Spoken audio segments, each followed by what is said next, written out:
Hello friends, welcome back to the new video guys. In this video guys, we are going to talk about guys how to pair guys Bluetooth earbud. Guys, you want to pair guys Bluetooth earbud with your Samsung phone. So guys, how can you pair it? So as you can see guys, I have got this Python earbuds, Bluetooth earbud, and guys, I want to pair with my Samsung phone. So guys, how can I pair? In this video guys, I am going to show you. So friend, first of all, open your phone setting to pair your earbud.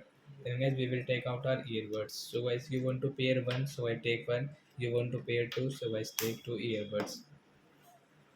Then guys, click on your connection settings. Then guys, click on guys your Bluetooth setting.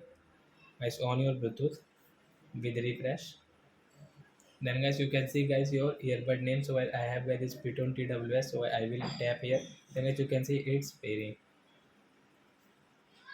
After click guys, you can see guys this Bluetooth pairing request pair with P20WS. Yes guys, we want to pair. Guys, you can see pair option. Yes, we will click on pair option. Then guys, it will pair. Then guys, you can use it while watching movies, listening song, cartoons, whatever you want. So I hope friends you've understood how to pair Bluetooth earbud to our Samsung phone. So that's it guys. Thanks for watching guys. Now we will meet on next video guys with new topic. Before going guys, please go and like my video, subscribe my channel. Bye bye friends.